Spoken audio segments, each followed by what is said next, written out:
All right, JesseMorrell here. And for those of you who don't get my email newsletters, but you watch my YouTube videos, I want to put my newsletters to video form so that you can watch them here. I just did a email newsletter called "Remembering a Campus Legend," the late Jed Smock, aka Brother Jed, 1943 to 2022.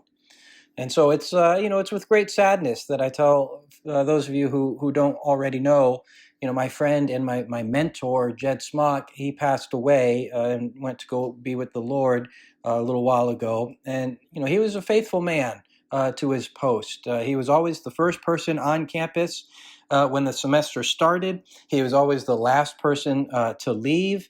Monday through Friday, 5 hours a day, 5 days a week. He would stand, or sit in the open air, and he would preach the gospel, defending the faith and calling sinners to repentance and faith. He did this for nearly 50 years, and despite all the criticism and all the attacks and persecutions, he kept doing it. No man that I know of preached the gospel more than Brother Jed did. And I was just very saddened by his loss. The faithful soldier is what I call him. He passed away actually on the anniversary of D-Day, June the 6th. He was always a faithful soldier, like I said, always at his post. And even when his health and his body were failing, he continued to go out onto the campuses weekly to preach the gospel. Brother Jed actually told me once. He says, "I want to die with my boots on." He would say, and I think he got his wish. He was faithful on campus until the end.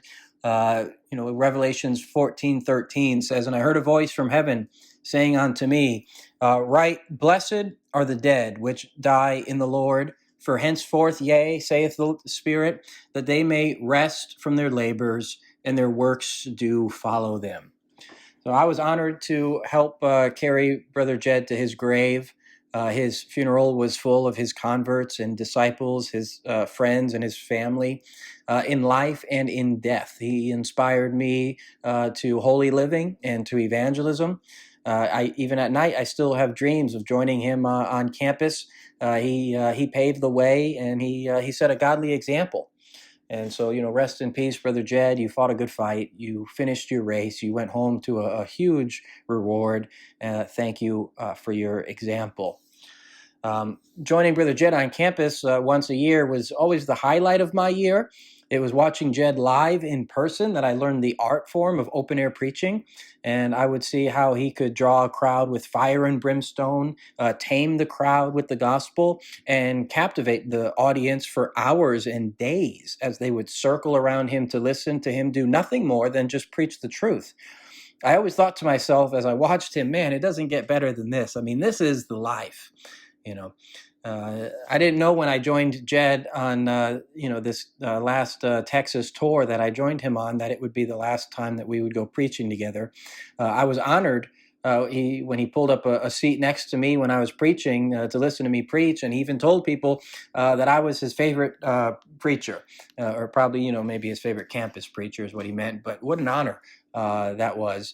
And I always find it humorous when people would watch my YouTube videos that I would upload, like documentaries of Brother Jed, and people would comment and say, "Man, this guy preaches just like Brother Jesse." And that made me laugh, and I would have to tell them, no, it's the other way around. You see, I learned how to preach on campus watching Brother Jed. It's not Jed preaching like Jesse, it's Jesse preaching like Jed. So whenever I preach on campus, I never have any difficulty stirring up the hecklers or a crowd. And Brother Jed was a master at crowd control. And I would watch him tame the crowd with a soft voice or a gentle answer. He knew when to give a hard word and when to give a soft spoken word. And that was something I was still trying to learn from him. After preaching with him on campus for 15 years, but after 50 years of practice, he mastered his craft. And so lessons that I learned from Brother Jed would include, how to draw a crowd, preacher mannerisms and poses, how to dress professional, witty comebacks and one-liners, as well as, this fire and brimstone and good theology and apologetics. All these things were tools that, help, to get the crowd's attention, to keep their attention, and to ultimately, point their attention to Jesus Christ. His book, Who Will Rise Up, is an evangelism classic. I was blessed to help him republish that book and to get it back into circulation again. But watching him preach live or on video was always the greatest teaching and inspiration for my open air ministry. I never preached with him on campus without leaving more just on fire and inspired than before. After campus, we'd always go out to eat. Jed lived on the road, so eating out was always just a habit and tradition after the campus. After he preached for 5 hours or more on campus, he'd be pretty quiet in the car, or quiet in the restaurant. So he was an introvert with an extrovert calling, and that was something I could relate to. But when he did talk, it was deeply spiritual and meaningful. I mean, he was full of sound reason, wisdom, and logic. Anyone who got the chance to actually meet him and spend time with him was blessed. So these pictures that you just saw, we were preaching at Stephen F. Austin in Nacogdoches, Texas. And then we also went to the University of North Texas in Denton. And Brother Jed would always captivate the crowd with his testimony and his stories. That was a technique that I learned watching him preach. But like Holy Hubert or Brother Max Lynch before him, Jed was a master storyteller. That was also, a crowd taming technique. He taught me once the crowd becomes too big for question and answers, it becomes chaotic. So switch to storytelling. And he would sit down and tell stories, and the students would just gather around him and listen. The Bible even says that when Jesus taught the Sermon on the Mount, that first he sat down and then he began to teach. And that was in Matthew 5:1. And so Jesus was, obviously also the master storyteller with his many parables and analogies. And Brother Jed had a faithful wife named Sister Cindy. She was a convert of his from the University of Florida. Like many of his converts, she started out as a mocker until she came under the conviction of the Holy Spirit. And after converting to Christ, she became an active witness for the Lord herself. She traveled the country on Greyhound buses, ministering on college campuses. A few years later, she married Brother Jed, and they raised 5 daughters together. His daughters also joined him on campus at times to recite Bible verses or to perform musical talents to the crowd. I think Jed and Cindy were really the perfect team. So here you can see Jed in action with his storytelling. The students were just captivated and listened. Occasionally they would ask questions during this time.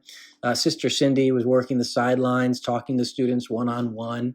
They were a real powerhouse couple on campus together. And a lot of times Brother Jed would ask me to start the meeting and to draw the crowd. This was a good practice when I was a young preacher who was still trying to learn. It was difficult at first, but eventually, I could gather a crowd with ease. And I would also learn how to do this by watching his wife, Cindy, who had no problems getting the students' attention and stirring up some hecklers. Then we would rotate preachers, usually every hour. Whoever preached next always had to come on hot and heavier than the previous preacher in order to keep the students' attention and their interest, or else you would lose the crowd. So in all my years of preaching with Brother Jed, I never saw him lose a crowd. He always knew exactly what to say and when to say it, at the right time. It was just routine clockwork to him, and he was led by the Spirit as well. My favorite crowd control technique was preaching in front of a staircase, or an amphitheater where the students, would have a place to sit down. And if they sit down, then they calm down. And if they sit down, they stay longer. So it creates the best atmosphere. Otherwise the students, will crowd in closely around you. It becomes more difficult to manage and just harder for everyone to hear, especially those in the back. Now, my open air preaching, it's always a balance between the law and the gospel and a mix of one-liners and apologetics, personal testimony, scriptures, storytelling. With today's generation, you have to start with some of the most basic apologetics, like the existence of God.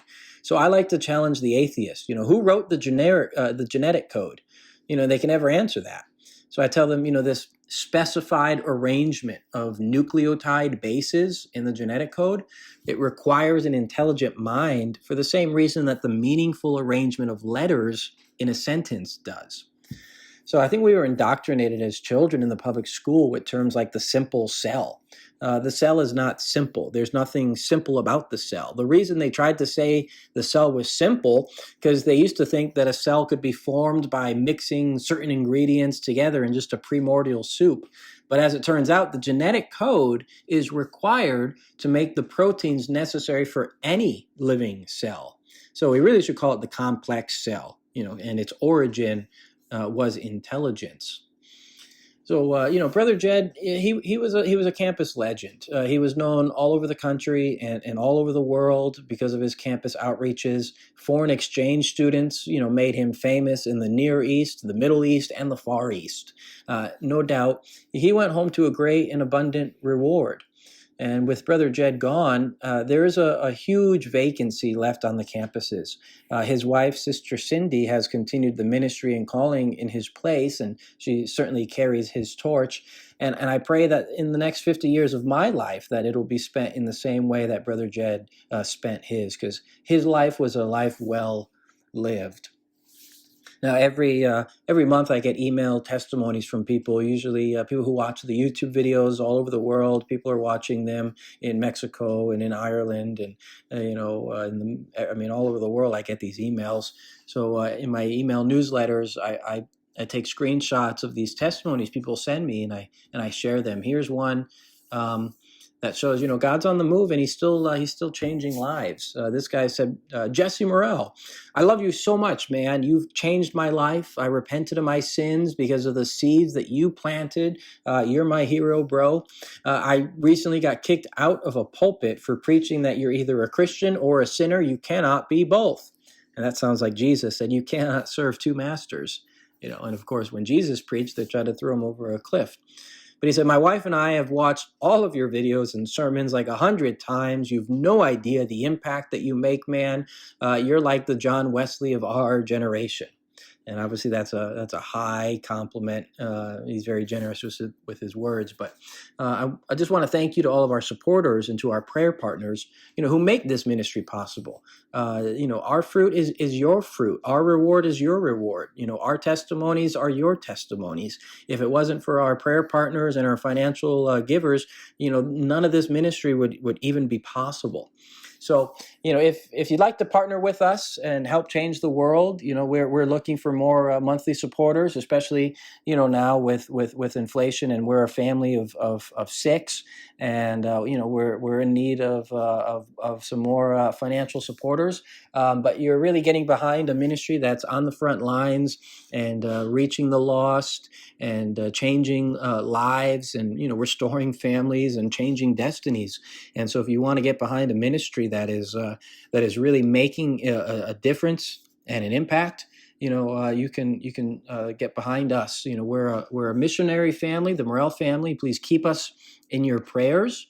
And there's different ways that you can give. And if you look at the description of this video, there's a link for PayPal or Venmo or Cash App. Some people don't like to use PayPal, so I recently made Venmo and Cash App available. And then there's always the old-fashioned, just physical mail. If you wanted to send us a check in the P.O. box, you can get a tax break at the end of the year if you make the check out to Crossroads Community Church. They're a local church that supports us. They take up offerings on our behalf. So you could send a check to our P.O. box and just make it out to Crossroads if you want a tax break. Otherwise, you can just make a check out to JesseMorrell, and it would be just a personal gift.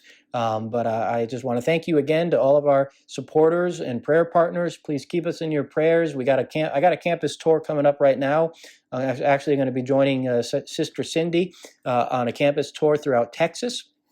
And I'm also thinking about going up through maybe Oklahoma, New Mexico, and maybe Arizona as well. And so, every year we reach just hundreds of thousands of students in states all over the country and also all over the world. At the moment, right now, I'm finishing up an extended mission trip here in Alaska, and this has gone very well. We've had some fruitful outreaches and ministry here, and I'm looking forward to getting back to the lower 48 and hitting the road for this campus tour throughout Texas. So thank you so much. God bless you guys. And again, keep us in your prayers. And if you want to make a donation, please just click the link in the description of this video. Your support, no matter how small or great, it really is making a difference, and it really blesses the ministry and my family. So God bless you guys.